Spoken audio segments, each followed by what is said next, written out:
Hello students, you are most welcome to our YouTube channel GIS customer. Students हम पढ़ रहे हैं 10th class science English medium. तो देखो स्टूडेंट्स, प्रीवियस वीडियो जो मैंने आपको डाला था उसमें मैंने कई बच्चों के कमेंट्स पढ़े थे और बच्चे पूछ रहे थे कि सर फर्स्ट चैप्टर हमारा कंप्लीट हुआ है क्या। तो देखो बच्चों, फर्स्ट चैप्टर में आपका छोटा सा टॉपिक रह गया है, पूरा नहीं हुआ है और उसके बुक के क्वेश्चन भी हमने आपको नहीं कराए हैं, वो देख लेंगे हम, बुक के क्वेश्चंस को भी आपको सॉल्व कराएंगे।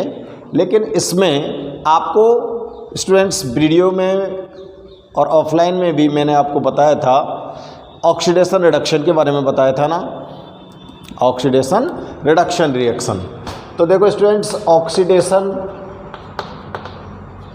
जो रिएक्शन है उसको इलेक्ट्रॉनिक थ्योरी के बेस पर भी आपको एक्सप्लेन किया था, लेकिन यहाँ पर सिंपली मैं बता देता हूँ कि कोई भी सब्सटेंस है और उस सब्सटेंस के साथ अगर ऑक्सीजन का एडिशन होता है, तो मैं यहाँ लिख रहा हूँ addition of oxygen with any substance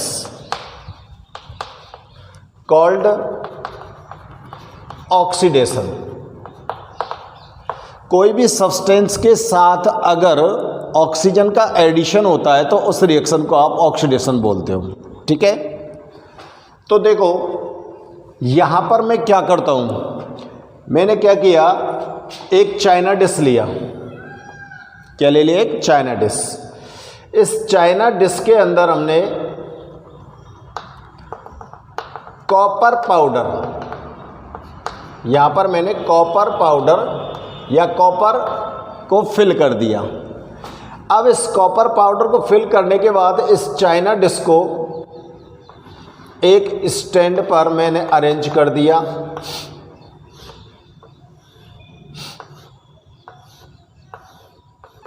और अरेंज करने के बाद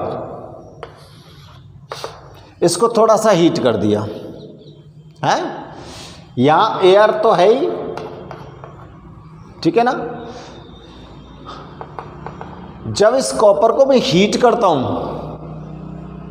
कॉपर को जब हीट करते हैं तो इस कॉपर के ऊपर एक ब्लैक कलर का कोटेड हो जाता है। ये black colour coated on the surface of copper metal.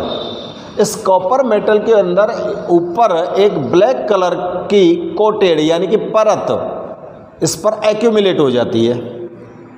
यानी कि कॉपर को आपने लिया और इस कॉपर को आपने एयर की प्रेजेंस में, ओपन एयर में ही तो कर रहे हैं ना इस काम को, ओपन एयर में इसमें इसको हमने क्या कर दिया, हीट कर दिया। हीट कर दिया तो इस कॉपर ने क्या किया, ऑक्सीजन के साथ रिएक्ट किया और ऑक्सीजन के साथ रिएक्ट करने के बाद इसने क्या बनाया, कॉपर ऑक्साइड। क्या बोलेंगे इसको, कॉपर ऑक्साइड। और ये जो कॉपर ऑक्साइड बना है, इस कॉपर ऑक्साइड की एक ब्लैक कलर की कोटेड, ब्लैक कलर का सब्सटेंस होता है कॉपर ऑक्साइड, और इस कॉपर ऑक्साइड की एक ब्लैक कलर कोटेड इस कॉपर के ऊपर एक्यूमुलेट हो जाती है। और यहाँ पर जो ये कॉपर था, कॉपर कैसे कलर का होता है, ब्राउन कलर का होता है ना, तो ब्राउन कलर का जो कॉपर था वो कॉपर आपको ब्लैक कलर्ड विजिबल होगा। कब होगा, जब आप इस कॉपर को एयर की प्रेजेंस में हीट करते हो तो आप इस कॉपर को ब्लैक कलर्ड कोटेड देखोगे। समझ आ गई बात। तो इसमें हुआ क्या, इस रिएक्शन में कॉपर ने ऑक्सीजन के साथ एडिशन किया और एडिशन करने के बाद कॉपर ऑक्साइड बनाया। इट मीन्स यहाँ पर कॉपर का ऑक्सीडेशन होता है। यहाँ पर कॉपर का क्या होता है, ऑक्सीडेशन हो रहा है, ठीक। अब क्या करते हैं हम, देखो एक काम करते हैं, ये जो कॉपर ऑक्साइड है, क्या बना था, कॉपर ऑक्साइड। इस कॉपर ऑक्साइड के ऊपर हम हाइड्रोजन गैस फ्लो कर देते हैं। जो यहाँ ब्लैक कलर का सब्सटेंस आपको मिल गया था, वो ब्लैक कलर का सब्सटेंस कॉपर का ऑक्साइड है और उस कॉपर ऑक्साइड के ऊपर से आप लोग हाइड्रोजन गैस को फ्लो कर दो। जैसे ही हम इसके ऊपर हाइड्रोजन गैस को फ्लो करते हैं तो इस कॉपर के ऊपर चढ़ी हुई ब्लैक कलर्ड कोटेड रिमूव हो जाती है और ये फिर से आपको ब्राउन कलर का विजिबल होने लगता है। तो ऐसा क्या हो गया ये चेक करो। जैसे हाइड्रोजन गैस को इसके ऊपर आपने फ्लो किया तो यहाँ पर से कॉपर से ऑक्सीजन गैस रिमूव हुई, कॉपर से ऑक्सीजन गैस क्या हुई, रिमूव हो गई और रिमूव होकर वो हाइड्रोजन के साथ रिएक्शन करके वाटर फॉर्म कर लेती है। ठीक है, समझ आ रही है बात। तो यहाँ पर ये प्योर कॉपर आया कि नहीं आया? अरे यहाँ पर प्योर कॉपर ये ब्राउन कलर का था, जैसे ऑक्सीजन की प्रेजेंस में इसको हीट किया तो ये ब्लैक कोटेड हो गया क्योंकि कॉपर ऑक्साइड बन गया। और अब यहाँ कॉपर ऑक्साइड के ऊपर से हमने हाइड्रोजन गैस को फ्लो कर दिया तो फिर से ये कैसे कलर का कॉपर आपको ऑब्टेन हुआ, ब्राउन कलर का ऑब्टेन हो गया। समझ आ गई बात। तो यहाँ पर कॉपर का क्या हुआ है, यहाँ पर कॉपर का रिडक्शन हुआ है कि ऑक्सीजन का एडिशन तो ऑक्सीडेशन है और ऑक्सीजन का रिमूवल क्या है, ऑक्सीजन का रिमूवल क्या है, reduction. Here the removal of oxygen is called reduction reaction. Oxygen का रिमूवल क्या कहलाता है, रिडक्शन रिएक्शन कहलाता है। अब कॉपर से तो ऑक्सीजन का रिमूवल हुआ है इसलिए कॉपर का तो रिडक्शन हो गया, बट कहीं तो ऑक्सीजन का एडिशन हुआ है हाइड्रोजन के साथ, तो हाइड्रोजन का क्या हो गया, ऑक्सीडेशन हो गया। बात समझ लेना ढंग से। ऊपर मैंने बोला था कि ऑक्सीजन का एडिशन ऑक्सीडेशन है और ऑक्सीजन का रिमूवल रिडक्शन है। तो इस वाली रिएक्शन में कॉपर का ऑक्सीडेशन हुआ है और जैसे ही कॉपर ऑक्साइड बन गया तो इस कॉपर ऑक्साइड के ऊपर से में जैसे ही हमने हाइड्रोजन गैस को फ्लो किया तो यहाँ से ऑक्सीजन रिमूव हुई और वाटर का फॉर्मेशन हुआ और अगेन आपको ब्राउन कलर्ड कॉपर ऑब्टेन हुआ है। तो in this reaction oxygen removed from copper oxide and copper is reduced and hydrogen addition with oxygen, then we can say that hydrogen is oxidized and form water। समझ आ रही है बात। Copper oxide का reduction हुआ है किसमें, copper में। तो इस रिएक्शन के लिए क्या बोलूँगा, CuO reduced in Cu and H2 oxidised in H2O। समझ आ रही है बात भाई। इस रिएक्शन के लिए CuO तो Cu में क्या हुआ है, रिड्यूस्ड, समझ रहे हैं ना, और H2O में क्या हुआ है, ऑक्सीडाइज्ड। तो इसका तो रिडक्शन हुआ, इसका ऑक्सीडेशन हुआ। अब देखो ये रिएक्शन एक ऐसी रिएक्शन है जिसमें ऑक्सीडेशन भी हो रहा है और रिडक्शन भी हो रहा है, दोनों रिएक्शन एक साथ हो रही हैं, दोनों रिएक्शन एक साथ हो रही हैं। तो स्टूडेंट्स इस रिएक्शन को ही मैंने आपको बताया था, ऐसी कोई रिएक्शन आती है तो उसको क्या बोलते हो आप, redox. The reaction in which one substance is oxidised and other is reduced, hence oxidation and reduction reaction takes place simultaneously is called redox reaction। ये redox reaction हो गई। ये डेफिनेशन मैंने आपको पहले भी एक्सप्लेन की थी, एक बार अगेन मैं इसको बोल रहा हूँ। In a reaction one substance is oxidized and other is reduced, hence oxidation and reduction reaction takes place simultaneously is called redox reaction। और ये redox reaction का एग्जाम्पल आपके सामने नोट है। ये ऑक्सीजन के रिमूवल और एडिशन के बेसिस पर मैं आपको एक्सप्लेन कर रहा हूँ, और इलेक्ट्रॉन डोनेट और इलेक्ट्रॉन एक्सेप्ट के बेसिस पर मैंने आपको पहले एक्सप्लेन किया था। ठीक, अब देखो इसके बाद एक और छोटा सा टॉपिक था, ये आप देख सकते हो, लिख सकते हो, स्क्रीनशॉट ले लिया करो, ठीक है ना। ओके, अब देखो इसमें एक छोटी सी चीज़ और रह रही थी,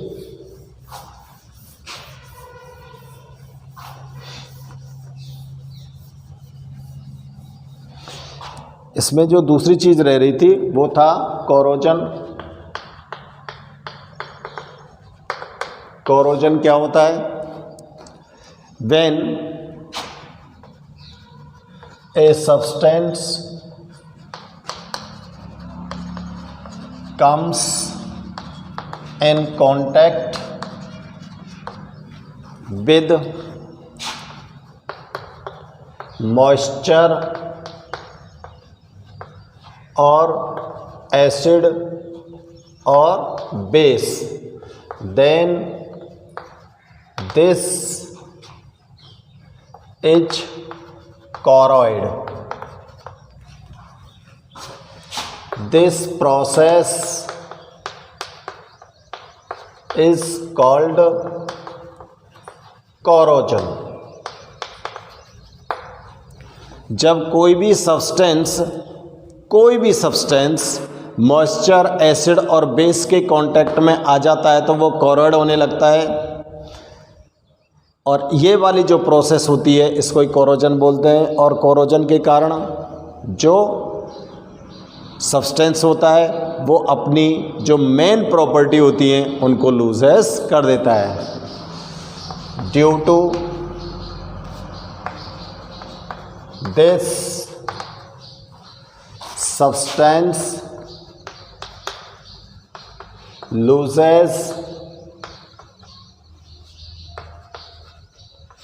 there original properties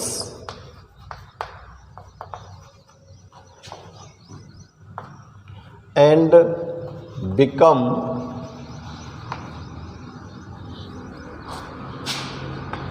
becomes weak, और वो कमज़ोर हो जाता है।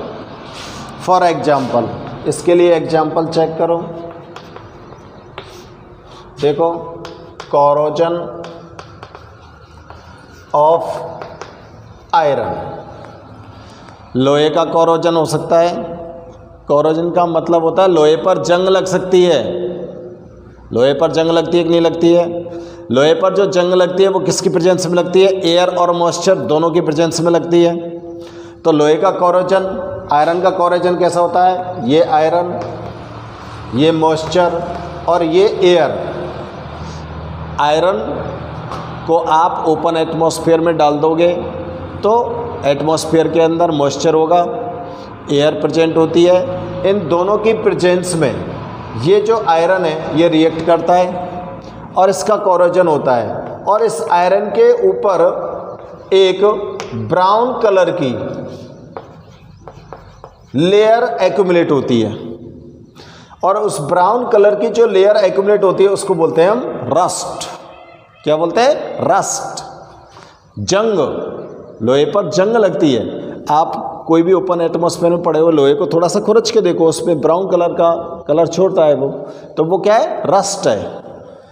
तो ये लोहे का, आयरन का कोरोजन हुआ है, यहाँ पर ये रस्टेड हो गया, ठीक है ना। ये क्या हो गया? रस्टेड हो गया, रस्टेड आयरन है। ये रस्ट का फॉर्मूला होता है, इसके अंदर वाटर मॉलिक्यूल्स प्रेजेंट होते हैं। तो ये आयरन का कोरोजन हो गया। अब आप सोचिए, आयरन का जब कोरोजन हो जाएगा तो वो आयरन ज़्यादा स्ट्रॉन्ग होगा या without corrode iron, without rusted iron? जंग वाला आयरन ज़्यादा मजबूत होता है कि बिना जंग वाला?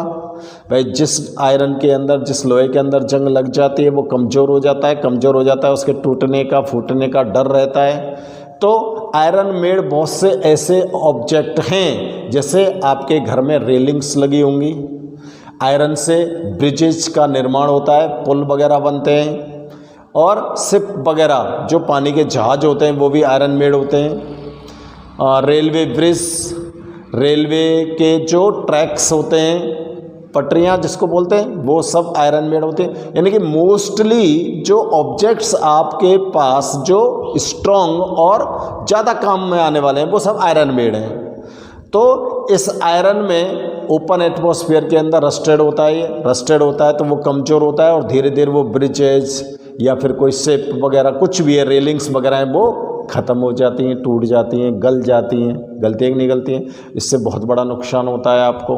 तो आयरन को आप प्रोटेक्ट करते हो किससे? रस्टेड होने से। करते हो कि नहीं करते हो?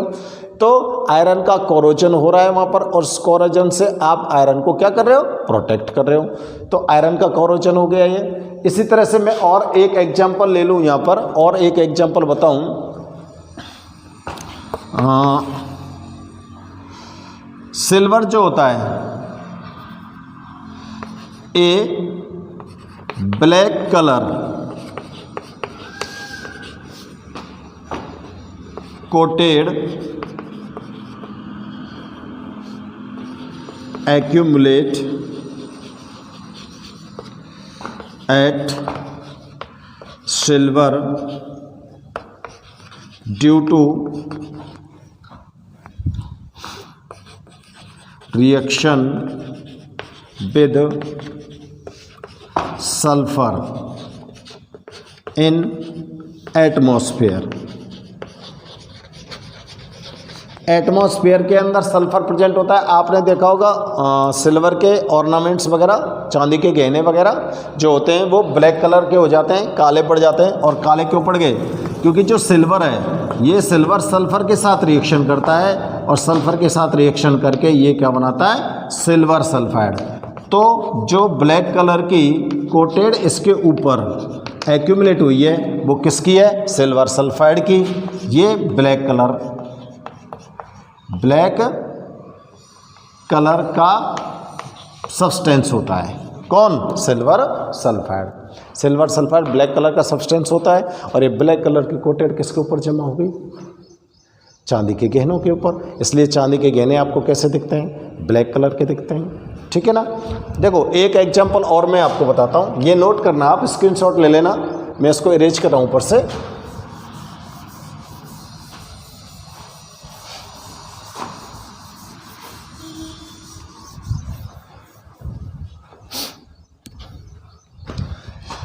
थर्ड एग्जांपल और बताता हूँ। देखो कॉपर, बहुत से कॉपर के क्या होते हैं? यूटेंसिल्स होते हैं। कॉपर यूटेंसिल्स यानी कि कॉपर के बर्तन होते हैं। कॉपर के यूटेंसिल्स के ऊपर एक ग्रीन कलर का कोटेड हो जाता है ना। Copper utensils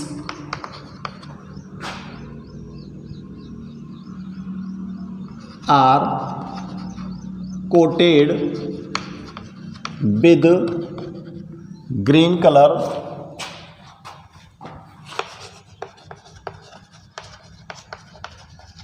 when these are kept in open air। जब आप इनको ओपन एयर में रखते हो तो इनके ऊपर एक ग्रीन कलर की कोटेड हो जाती है। और कोटेड किसकी हो जाती है? देखो, और वो किसके कारण होती है? ग्रीन कलर का कोटेड होता है किसके कारण? देखो कॉपर जो होता है ये ओपन एटमॉस्फेयर में मॉइस्चर के साथ रिएक्शन करेगा और ओपन एटमॉस्फेयर की कार्बन डाइऑक्साइड गैस के साथ रिएक्शन करता है। Moisture plus carbon dioxide gas, इन दोनों के साथ रिएक्शन करता है और यहाँ पर दो सब्सटेंस बनते हैं। एक तो कॉपर कार्बोनेट और दूसरा बनता है कॉपर का हाइड्रोक्साइड। एक तो बनता है कॉपर कार्बोनेट और दूसरा बनता है कॉपर हाइड्रोक्साइड। ये दोनों सब्सटेंस जो बनते हैं, ये दोनों सब्सटेंस जो होते हैं ये ग्रीन कलर के होते हैं। और ये ग्रीन कलर जो होता है इन दोनों से बना हुआ है और ये उस जो तांबे का बर्तन है उसके ऊपर एक्यूमुलेट हो रहा है, जिसके कारण आपको ये कैसा दिखता है? ग्रीन कलर का दिखता है। ठीक है ना, ग्रीन कलर का दिखता है। अब देखो एक चीज़ और बता रहा हूँ आपको, तांबे का कोई भी बर्तन अगर ग्रीन कलर का हो गया है तो आप उसको ना किससे साफ़ करते हो? लेमन से। लेमन से उसको क्लीन करते हो थोड़ा सा नींबू उसके ऊपर रगड़ते हैं तो वो बहुत एकदम बिल्कुल कैसा हो जाएगा, ब्राउन कलर का। भाई कॉपर ब्राउन होता है और इस कॉपर के जो यूटेंसिल्स होंगे वो सब ब्राउन कलर के होंगे, लेकिन स्लोली आफ्टर सम टाइम्स वो कैसे हो जाएंगे, ग्रीन कलर्ड कोटेड हो जाएंगे। किसके कारण हो रहे हैं, ये चीज़ मैं आपको सामने बता रहा हूँ, ठीक है ना। तो थोड़ा सा नींबू लिया और उसके ऊपर रगड़ दिया, रगड़ने के बाद वो कैसा कलर का दिखेगा, ब्राउन कलर का। बिकॉज क्यों ऐसा क्यों होता है, because this green colour coated and this green color coated is due to these substance copper carbonate and copper hydroxide. The nature of these substance is alkanic और basic. इन दोनों substance की जो नेचर होती है वो बेसिक होती है, और लेमन के अंदर क्या प्रेजेंट है बच्चों, एसिड। और आपको पता है जब एसिड बेस के साथ रिएक्शन करेगा तो क्या होगा, न्यूट्रलाइजेशन होगा। क्या होगा, न्यूट्रलाइजेशन होगा। और न्यूट्रलाइजेशन हो गया तो दोनों की प्रॉपर्टी क्या हो जाएंगी, डिस्ट्रॉय हो जाएंगी। और दोनों की प्रॉपर्टी डिस्ट्रॉय हो जाएंगी तो ये वाला जो कोटेड उस यूटेंसिल्स के ऊपर एक्यूमुलेट है, ये वहाँ से रिमूव हो जाएगा।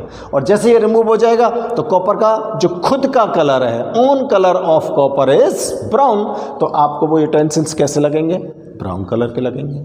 समझ आ गई बात। तो ये कोरोजन वाला टॉपिक इसमें थोड़ा सा रह गया था ये चैप्टर का। और एक इसमें और टॉपिक है बच्चों, छोटा सा ही है, और वो छोटा सा टॉपिक है इसमें रेंसिडिटी का।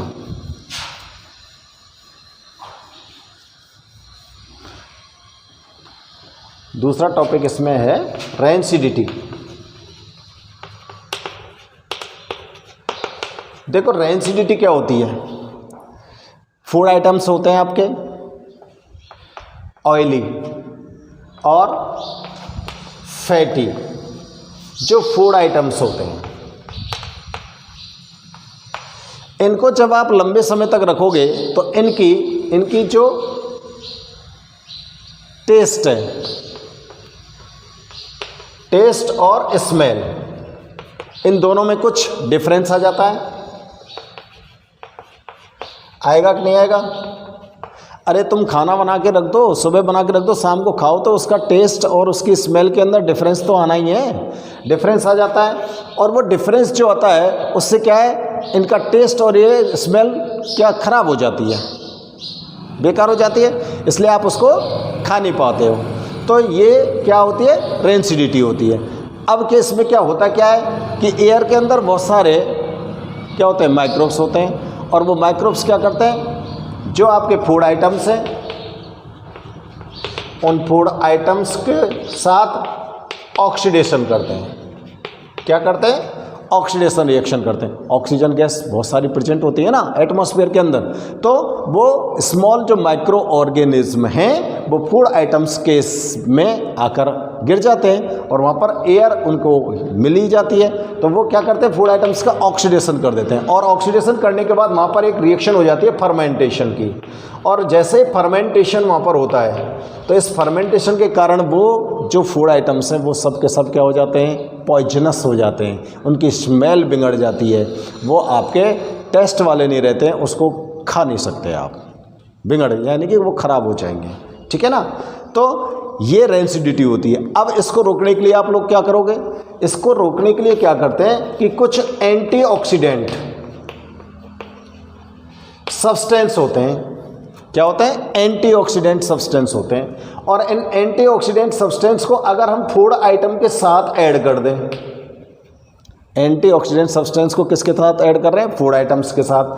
फूड आइटम्स के साथ जब ऐड कर देंगे तो ये एंटीऑक्सीडेंट सब्सटेंस उन माइक्रोब्स को, उन फूड आइटम्स का ऑक्सीडेशन करने से रोक लेते हैं और आपकी जो फूड आइटम्स हैं वो लॉन्ग टर्म तक प्रिजर्व रहते हैं, यानी कि उनकी स्मेल और उनका टेस्ट खराब नहीं होता। समझ गए। तो इसका एग्जाम्पल बताऊं मैं आपको, इसका एक एग्जाम्पल देखो, आपने देखा होगा पोटैटो चिप्स। पोटैटो चिप्स आलू के चिप्स की थैली देखी होगी, और वो पोटैटो चिप्स जो होती है वो इतनी बड़ी थैली होती है और उस थैली के अंदर थोड़ी सी चिप्स लगी होती है, यानी कि उसके अंदर क्या भरी हुई है, पोटैटो चिप्स के अंदर गैस भरी हुई है, और वहाँ पर जो गैस है वो है बच्चों नाइट्रोजन गैस। पोटैटो के चिप्स की जो थैली है उसके अंदर कौन सी गैस भरी है, नाइट्रोजन गैस, और ये नाइट्रोजन गैस एक इनर्ट गैस होती है। क्या है, नाइट्रोजन गैस क्या है, इनर्ट गैस है, और ये इनर्ट होने के कारण जल्दी से किसी के साथ कोई रिएक्शन शो नहीं करती, और जब ये रिएक्शन शो नहीं करती तो ये आपके फूड आइटम्स का ऑक्सीडेशन होने ही नहीं देगी, और जब फूड आइटम्स का ऑक्सीडेशन नहीं होगा तो लॉन्ग टर्म तक उसकी स्मेल, उसका टेस्ट बना रहता है। तो आलू के चिप्स की थैली को आप कितने लंबे समय बाद, उसके पैक होने के 2-3 महीने बाद आप खाते हो, तो जैसे आप पैकेट को खोलते हो तो उसका टेस्ट और उसकी स्मेल अच्छी लगती है कि नहीं लगती है, ठीक है ना।